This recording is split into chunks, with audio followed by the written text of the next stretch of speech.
everyone. How are you doing today? Welcome back to Stephen K. De Silva Ministries.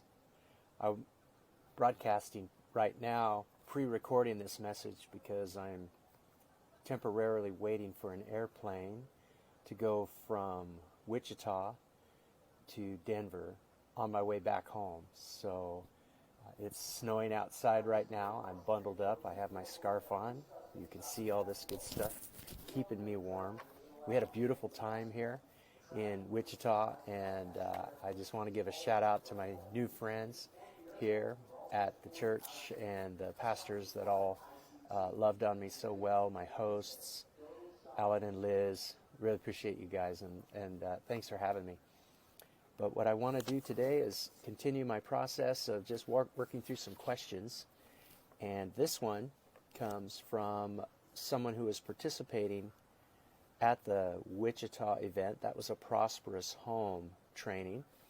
And this person asks, what do I need to do to know that I'm doing everything I should in the area of money? Well, doing everything you should do is a very broad approach. It's a very broad, sweeping question, right? Like, there's endless things to do in the subject of money. And what I wanted to talk about on this point, the way I would answer that, is that your thinking right there in that question is too broad. There is an answer, but what you've asked is so broad, you've stumbled into one of the typical questions or typical tripwires that people fall into in the area of money. And that is they try to do everything at once, and they try to do it all at once, and then they give up and abandon the effort and don't look at it for a very long time. And by not looking at it, things can go wrong, things can be lost, investments can go south, lots of things can happen when you're not watching. But when you do go back, you feel this great urgency, and so you jump on the process and try to solve it all at once and try to know everything all at once.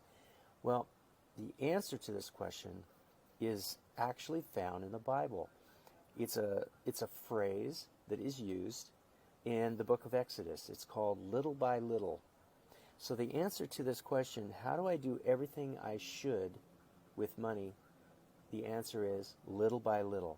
You need to focus. You need to decide step by step a process to work through and establish and build your wealth so that you can come to a place where you grow in your stewardship. And as you grow, your capacity builds. Your capacity is the ability to carry it, the ability to handle more and more. So this little phrase I just gave you, little by little, it comes from a passage in Exodus 23, verses 29 and 30. You can read that whole chapter if you're interested. Read that whole chapter in context. But precisely the idea of Exodus 23, 29 and 30 is talking about pushing out enemies. And God says, I won't do it all at once, or the beasts of the field would occupy where the enemies used to be. And those beasts of the fields will come in, and they'll be too numerous for you. So I'm going to displace the enemies little by little. And so God is talking to Israel at the time. Take little steps and work your way in. And when you get a new place, own it, and then advance to the next place. The same goes for your finances. So I've got 4 steps that we have already talked about in these Facebook Live videos before. I'm going to add a 5th one today because 1 through 4 has a dotted line drawn below it. That means that these 4 are the basic beginning steps for someone trying to manage their wealth, trying to learn how to be a steward. Step 1 is discovery. Step 2 is the rule of holes. Step 3 is become the bank. Become your own bank. And step 4 is go after debt. In other words, pay it down and reduce it, eliminate it from your life. So these 4 steps are explained in detail in my manual, Prosperous Home. I encourage you to go find that. You can get it online as a download or actually a physical manual. But go check that out if you want to understand what I mean when I say, number one, discovery, open your eyes. Number two, rule of holes, so you have to live within your means. Number three, become the bank, build your own emergency fund. And number four, a debt assault. Go after extra payments or at least small ways to quicker reduce your debt and eliminate it. But today I'm going to add step 5. So if you imagine 1 through 4 and then a dotted line, and book 1 or Prosperous Home, book number 1, works through 1 through 4. But I've never really spoken about number 5 because number 5 through an unknown number, all of those are the more advanced steps. And many of you watching may be in that place. You're already at a place of discovery. You know what a balance sheet and an income statement are. You're looking at your figures and numbers and you have a plan to move forward. Number 2, you're already at rule of holes. You understand that you can't dig your way out of a hole.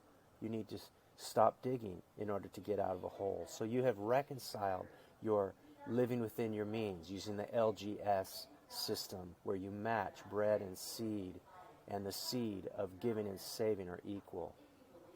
And you are already becoming the bank. You have some kind of bumper in your life to absorb the unexpected events. And finally, you have paid down, maybe you have eliminated debt, or you're really engaged in a debt reduction program. Awesome. What do you do next? Well, number 5 begins a new list. But number 5 came to me in a prayer, and I was asking God, what do I do now that I'm in this place? And this came to me a long time ago, but I put it as the very first one under this line. Number 5 is protect. That's what the Lord said to me. He said one word, protect. And I asked him, God, what does that mean? What do you mean to protect? He never did elaborate on that, but what he did do is begin to teach me about ways to secure and prevent losses, unnecessary losses. I do this little hand motion because some of you may remember my illustration of a cycle, round and around, and over time how it goes up and down, and that the ups represent successes and progress, and the downs represent losses and sabotage and betrayals, the tough things where things are lost. And the Lord showed me that to pass the test of wealth, you need to pass the test at the tops. So here's my little up and down wave. If I come up and fail a test, I go down. But if I come up and pass the test, you'll see it flatten out. And over time, that represents stewardship or faithfulness in little. When you begin to demonstrate faithfulness, that gives God a target for promotion and blessing and increase, okay? That's how you get out of a cycle that never really goes anywhere higher than you've ever been. In order to go higher, you have to pass the test at the tops. So wherever you're at, if you're at a place right now where you're wondering, what's next, God? I've done 1 through 4, and I'm wondering what's next. Begin to inquire of God about protection. How do I protect? There's the word. That's all I had. Just go begin to look. Here's some things I did come up with. I'll give you a little head start. I looked at my insurance coverages. Life, disability, auto, home, liabilities. I looked at all of my insurance coverages and made sure I had in place where I felt it needed to be. I had things in place to prevent losses. Next, I looked into wills and trusts. I set up a revocable living trust for me and Donna, and established my beneficiaries and transferred titles and put things inside of the trust. I did all of that in advance because I learned a very hard lesson when my father passed away about 4 years ago. I learned a lesson of how complicated it is to transfer the mantle of the patriarch from one generation to the next. It was a tough lesson, but I pass it on to you. Number 2 in the area of protection. Number 1 was insurance. Number 2 was trusts and wills. In other words, legacy planning, okay? And the last area I looked into was just basic security. Things like quality of the banks I have my money in, a home security system, safes, you know, things to put secure things into, safe deposit boxes, locking quality, increasing my quality of security, just locks around my home, and the way I operate in and out of my car, even how I lock and manage my assets so that they're not lost or stolen. So those are just some basic ideas. Today is a little different type of a broadcast because I'm traveling, but I wanted to pop this out on time on Monday at 12 o'clock Pacific Standard Time like normal. It's not live, but it is in my heart, and I'm right here watching you guys and praying for you guys. I'm going to get going. I've got to get on my in line here pretty quick and fly to Denver. So I want you to know I love you guys, and I pray for you. God bless you, and God bless your prosperous soul. Bye-bye. Hey, thanks for watching. I'm Stephen K. De Silva, and you're probably wondering, why have I never heard this information before? Well, now you can by going up into this corner and subscribing to this channel. Or you can go to this corner and watch the next video. There is tons of information I'm giving you. Go check it out and go deeper. Or better yet, go to the link below and go check out my website. I've got some free stuff on there. Go get that and go see lots of resources so you can finally master your money. Hey, I gotta go record another video. I'll see you soon. Bye.